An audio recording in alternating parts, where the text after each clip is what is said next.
Welcome to Ministers Talking a weekly program where Rev Briz and Rev Z and their guests chat about current affairs, world events, spiritual principles, and any old they want to talk about.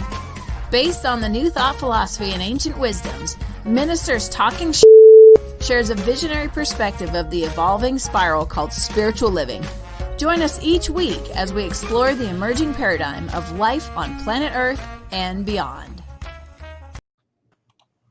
And good morning, dear ones. Rev Briz with you over here. Rev Z sitting in here. And we're a couple of ministers talking shit.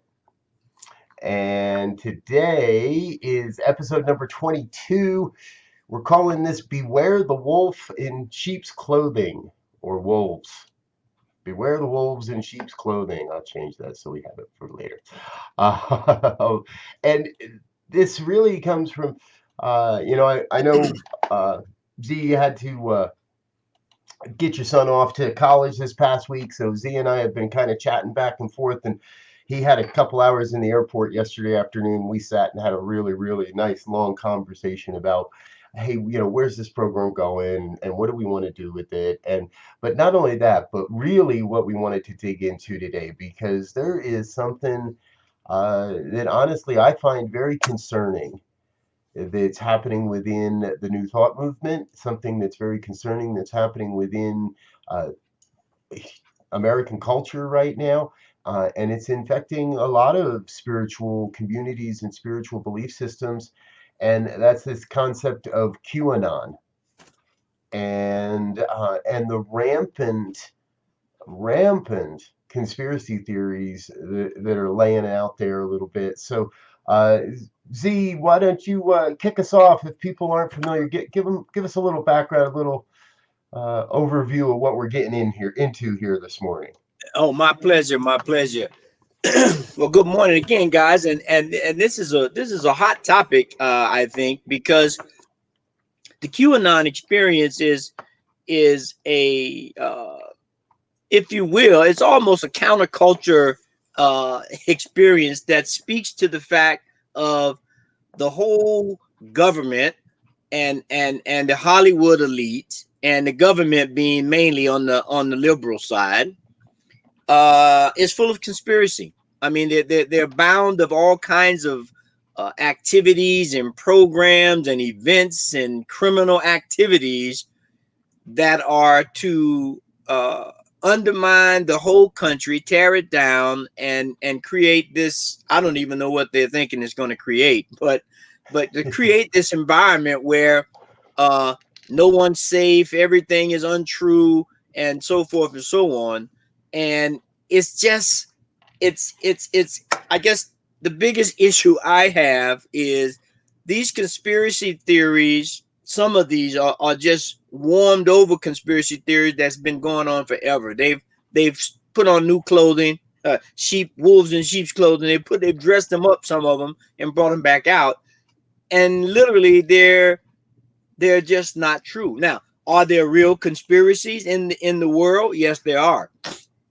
But not everything is a conspiracy. And these guys are pushing almost everything is a conspiracy. Germs are a conspiracy. The hoax, wearing masks to prevent spread of disease is a hoax. I've even saw something that says George Floyd's death was a hoax. I mean, the path that this stuff is going down is just another way to separate and be a divisive wedge between people on a planet that have to live together. I think that's the big key. You said it right there, right? Another divisive wedge that is being pounded into American culture and into our society, and right before an election. However, we want to be clear, right? This has been going on a lot longer than just this election cycle. We can trace QAnon into the whole Pizzagate conspiracy that has been debunked and proven to be false. However, remember, if you offer actual proof to a QAnon believer, then that's just proof that you're part of the conspiracy, and therefore that's proof you can't be trusted. And so now you're on the outside, and you're right. it's really an interesting experience because truthfully, we've been here before as as a human culture, and we found this great article. It's called Nazi Hippies: When the New Age and the Far Right Overlap, and this was posted about 6-7 days ago on Medium.com. I'll make sure to leave links in the show notes for you. And the author does a really, really great job of outlining what happens when positive thinking and many of the principles that we believe in. Z and I went down the list of reasons yesterday together. It's a fairly extensive article, so we're not going to go through it point by point.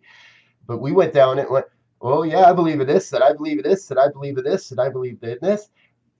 And our point is that the principles we teach here in New Thought can be used to any means, for any ends. Right. We call it a misuse of the law to spread fear, to spread hatred. And the principles work if you work them, regardless of what it is you're trying to create. Yeah. Yeah. I mean, and just to look at, there were things we talked about alternative healing and ley lines, and hold the idea of wholeness, and people are looking at these things and saying that they're conspiracy theory material, and I can remember in my lifetime 20 years ago, if you tried to get your insurance company to pay for acupuncture or pay for massage or some of these things that they called on the fringe, or alternative medicine, you'd be laughed out of the building. But now a lot of insurance companies cover acupuncture and massage therapy, because at first when it came in, it wasn't part of the mainstream. So they said, okay, this is a conspiracy. This is not true. This is woo woo. They went through all of that stuff to discredit it. But after the evidence came forward and they found that there was some truth to these different modalities, now they say, oh yeah, those are good things.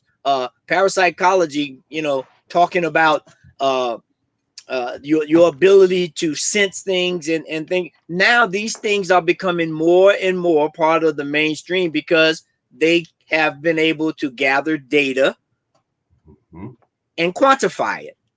And we know one last thing here. We know that from a spiritual perspective, everything cannot be quantified. There are some forces in this universe. There are some law in this universe that can't be quantified. They can be, the results of them can be witnessed, but you can't really quantify them. And so that's kind of where we're dealing. There's no way to gauge my faith versus your faith. Exactly. No way to say I've got more faith than you've got, or that you've got 22% more than the other guy, or whatever it is, right? We got to remember, folks, just because we can't prove something is false doesn't mean that it's true. Right. And or that is the conspiracy. Or that it's a conspiracy. And that's the primary basis on this. So you run into someone like this on the internet or in real life, and they're going to use all the justifications that and all the proof that everybody else uses. Your example of real quick, your example of massage and Reiki and things and acupuncture, that's their proof that at first the fringe is ridiculed, and right now we're ridiculing Q, so that proves to them that they're real, and that someday their truth will rise up and we'll all recognize that truth. Here's how I help to discern that. Is what I'm listening to life affirming or not? Right. And if we're talking about Tom Hanks and Oprah Winfrey eating babies for breakfast to extend their life and their longevity, that doesn't sound to me like it's life affirming. Let's just say that. No. And a shocking fact to some, definitely to me, one scholar doing some research, found that 71%, there was a 71% increase on Twitter and a 651% increase on Facebook since March on these QAnon ideas popping up. And I said that correctly, 651% on Facebook, which means this thing is gaining ground dramatically. And the challenge becomes, because as something we talked about before, about the whole idea of truth and how it's being crushed to the ground, and people are not even doing any kind of input or research to understand. They're taking snippets, and so it's easy to put together some idea, some meme, some short little thing to give you the impression that this is true, and people go off and running. No research, no background check on it, no fact check on it, if you will. And now we got a whole people going off misconstrued. And then a company like Facebook or YouTube does the responsible thing. They take the video down, they take the false information down, and that just feeds the conspiracy, because now, well, if they censored it, it's got to be true. Like, no, I've spent way too much time this past 5 months watching these movies to stay aware of them.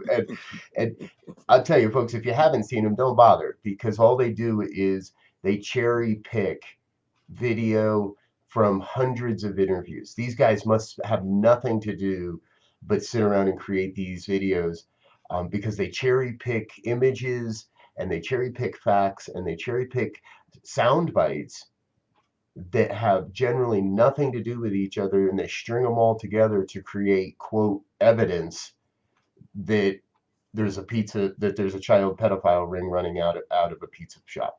Right. Now, hear us. Don't get us wrong. I applaud what happened in Georgia a couple weeks back, and there was an FBI U.S. Marshals raid in Atlanta that arrested over 30 people on child trafficking laws, and sex trafficking and human trafficking, pedophilia. They are concerns. They are misuses of this law that we need to address, and we are addressing, I believe. Law enforcement's doing their work. People are doing their work. But just to create politics, create something out of nothing, just to keep these things rolling, it seems to me like there's, again, is it life affirming? Right. And here's an interesting piece, just following up on that. These guys are so good at stringing together these videos and stuff, and now people go to YouTube and all the alternative sites to give their news, that everyone is beginning, I want relatively a large number of people are beginning to be suspect of mainstream news media. Everybody is calling it fake news now, and that's a problem. And the other problem on this is these ideas are now moving into our spiritual centers, our churches, our synagogues, our mosques, and beginning to even divide the congregations themselves on those who believe and do not believe on the QAnon theories or conspiracies. And so, as I said in the very beginning, and as Robert just clearly stated, is this thing life affirming or not? Because at the end of the day, I mean, you've heard it here a gazillion times. We are one planet, one people, human beings that have to live together, that have to figure out a way to coexist. And as we said, we talked last week on our new program coming up, New Thought Today, looking for a world that works for everyone. Doesn't mean we won't have challenges or things like that, but the base that we're working from is this thing we're doing life affirming? And if it's not, we got a challenge, because if we tear this planet up, it takes a while to get to Mars and all these other things that people are talking about doing, and there's some cultivation that needs to go on there. So we have to deal with what we got right here, right now, because we are sure that we can live here. Yeah. Yeah, I agree. We do have one planet, folks, and we need to get together on this. We talk about this a lot too, right? Life is an evolutionary spiral. We are forever growing up and growing out. We are expanding upward in consciousness and we're expanding outward to include more. So this type of phenomenon is really to be expected. It's because it's a natural outpicturing of, I'm going to say it, an immature understanding of the New Thought principles. So New Thought in itself is being co-opted to fit someone else's narrative rather than using the principles of New Thought to create the life we truly desire, to create a world that works for everyone. Now, some people are going to be awoken, and part of the Centers for Spiritual Living, right, our vision, mission, purpose type stuff is to support humanity in awakening to their spiritual magnificence.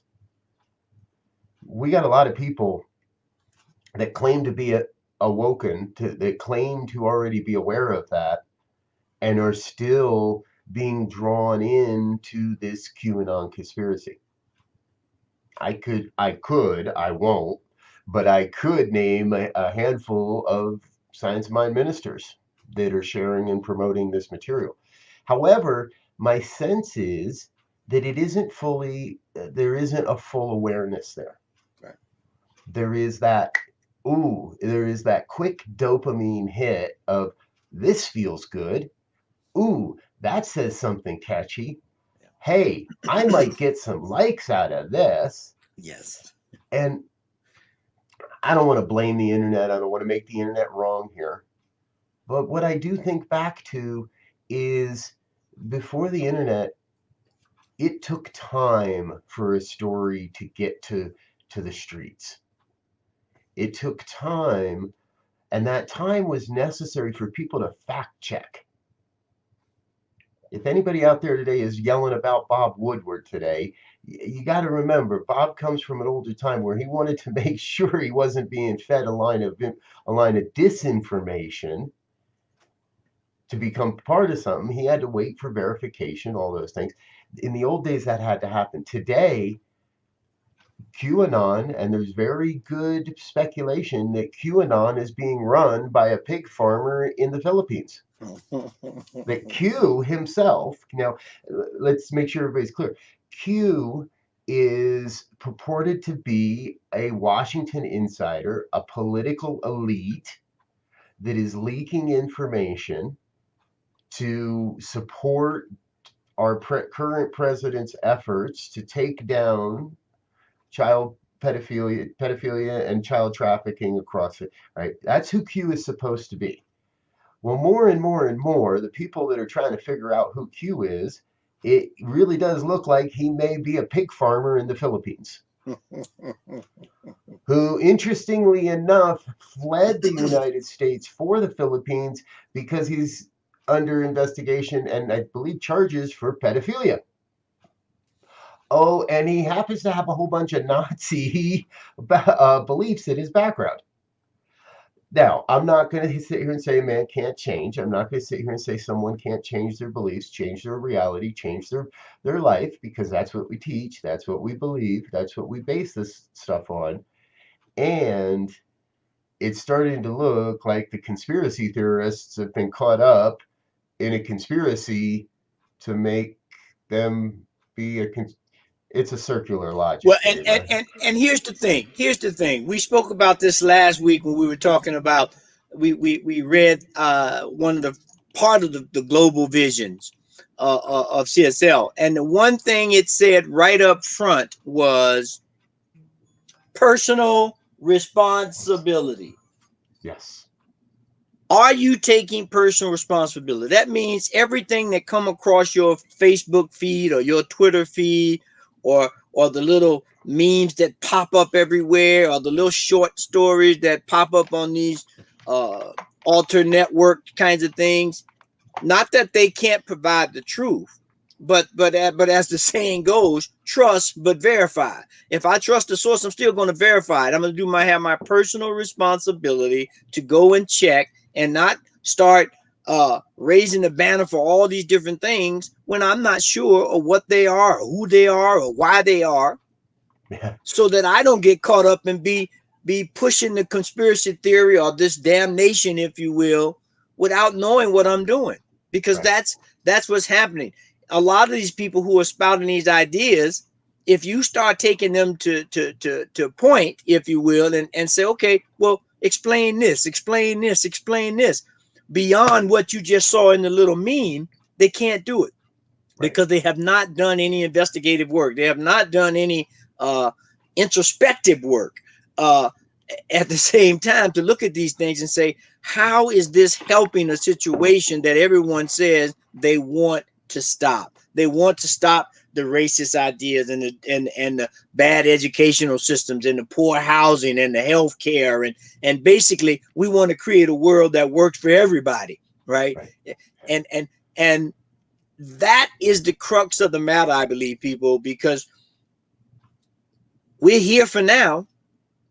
And I mean, it as an example, you know, we send our prayers out to the people in California and out west who are battling these raging fires and burning their houses down. These people aren't concerned with any of this craziness about QAnon and this, that. They're talking about life, their possessions, their physical being. And we are spending time looking at if we're running a pedophile out of pizza shop. I mean, really? Really? There's some more important things in life that we could be focusing on to pull ourselves together, as opposed to tearing ourselves apart about some stuff that doesn't matter. It might, but let's make sure it's a real issue before we go down that track. The fires is a real issue right now, just as an example. Yep, I agree with you. So, you know, folks, and I want to say this too. Research does not mean I watched a couple of YouTube videos. Right. And research does not mean all my friends are saying this shit on Facebook too. Right? That's not research. No. Research, and I'm on Facebook all the time. You'll see me all the time. It's like, really? Right on. Can you share your proof can you share your evidence with me? Can you share with me, where'd you get this? Where's this really coming from? Are there people that are, and here's the truth, are there people that are truly experts in that field sharing this information? Yeah. If not, and are you looking at multiple sources? I mean, the idea behind research is to take a point from multiple sources, compare the information, compare their sources, look at statistics if they're providing them, and then make your own inference, if you will, out of the information before you start spouting it. And then now you can say, I got this from here, this from here, this from here, to kind of create a platform to build the argument, to build the information stream, if you will, of why you're taking a stand on one thing or the other. I've seen very little information or research on all these QAnon conspiracy theories, other than some streamed together videos that you can tell are taken have been spliced together, are taken out of context, are manipulated to prove the point. I used to use a quote, 85% of all statistics are made up on the spot simply to prove the point the speaker is making. That includes that 85% statistic I just used, right? Right. It's that easy. Right. We just throw stats, we just throw and because I do, but most people will argue, I don't have time to do that. Right. That's why I read this guy's news. That's why I read, because he does all that work. Yeah. Yeah. No, that's not really how it works, folks. That's not how any of this works. And that leads back to the infamous trust but verify. You may have a trusted source, and 85% of the time they're right, but you still need to verify, because we've had people who in their best efforts have gone off track. Yep. Fact checking saves lives. Yeah. Fact And checking saves lives.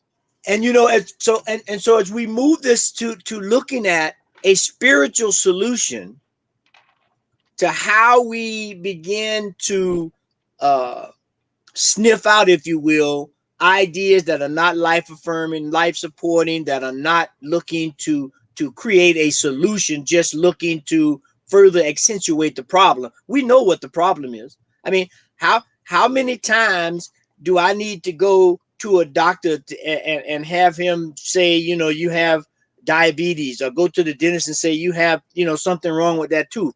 I only need to go once. Right. I don't need to go 10 times for you to keep telling me the same thing over and over again if I'm trying to move forward. So part of the challenge is we know what the problem is. Now let's look for solutions, which means everyone has to be responsible for themselves. Everyone has to do some research and then begin to expand that to the community. Yeah. Whether you start with just your family, your extended family, your neighborhood, whatever, we have to begin to work together to debunk some of these ideas that are tearing us apart, and show people that we can live together. We can have different ideas and learn from that disagreement, because we are all looking at it from different perspectives. Yep. We're not allowed to just turn a blind eye. We're Right. not allowed to just, oh, that's crazy Aunt Sally, or oh, that's Uncle Joe, that's what he does, right? And whether it's conspiracy theories or inappropriate touching or whatever it is, folks, we have, even with family, we have to. Now is the time more than ever. We have to be clear. Well, um, let's put it this way: there's a great Native American uh, story, and I'm going to put up a meme here on the screen for you in just a second. For those that are listening to the podcast later on, I'll read this out for you. One evening, an elderly Cherokee brave told his grandson about a battle that goes on inside people. He said, "My son, the battle is between two wolves inside us all. One is evil, it is angry, envy, jealousy, sorrow, regret, greed, arrogance, self pity, guilt, resentment, inferiority, lies, false pride, superiority, and ego. The other is good. It is joy, peace, love, hope, serenity, humility, kindness, benevolence, empathy, generosity, truth, compassion, and faith." The grandson thought about it for a minute and then asked his father, "Which wolf wins?" And the old Cherokee simply replied, "The one that you feed." So throughout your day, wherever it is that you're at, where whatever's going on, ask yourself, which wolf do I want to feed today? The wolf of anger and resentment and accusation and lies? Or do I want to feed the wolf of peace and love and joy and acceptance and unity? I know where Z and I fall in that choice. I know where a lot of my friends fall in that choice. And truthfully, I believe we're we're seeing some of our friends seem to forget this and slip to the idea of feeding the wolf of conspiracy. Yeah. And I think, you know, using one of the Taoist principles of the yin and yang, you know, it speaks clearly to we have to live life in balance.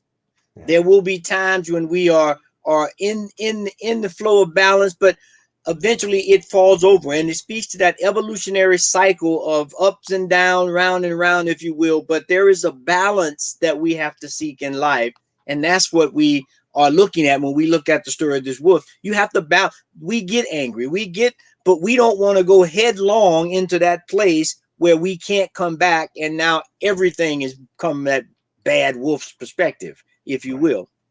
Yep, exactly. Well, you know, folks, we've done it again. Invested another half hour in looking at a spiritual perspective on the events of the day of what's going on in our world. We want to do a couple of shout outs this morning. Number one, we do recognize that today is 9/11, and we made a conscious decision not to go down that rabbit hole today. We made a conscious decision to go down that, not to go down that rabbit hole. Uh, and yet we still want to honor that event and the lives that were lost on that day. I saw a comment this morning. It doesn't really compare to the 193,000 people we've lost this year over 6 months versus the number we lost in one day. But that's a discussion for another time. So we might come back next week or in the future and talk about that. However, we're here and we're here weekly, and we want to talk about what you want to hear about. So we've got an email, ministertalk@ntmedia.org. This program is sponsored by the New Thought Media Network. Thank you to everyone over at New Thought Media Network for letting us do this each week. And we want to hear from you. Send us your comments. Send your ideas for shows. What would you like to hear Z and I talking about? This is ministertalk@ntmedia.org. We'd be grateful to hear your ideas, and the ones that work, well, we'll incorporate them into the show. So. And please do continue to check out the New Thought Media Network. They've got a great selection of different programs and ways to interact with this spiritual community. You'll find a way to sign up for our newsletter in the description of this program. You can get one email a week that tells you all the different things we're doing and what's going on. And at the same time, there's also a donation link there as well. So thank you for your gifts, your tithes, your offerings, your donations. Your financial support keeps this on the air. So I think that's about all I've got this week. Z, closing thoughts? Love, light, and insight, man. Just go do the work. Love, light, and insight. All right, folks. We're on behalf of myself, Rev Briz, and my dear brother, Rev Z, we're going to get out of here, and we'll be back again next week. And thanks for listening to this week's episode of Ministers Talking. We'll be back again next week with more commentary on current affairs, world events, and any other our ministers want to talk about. And if you found value here, please share our with your friends. Until next time, peace and blessings.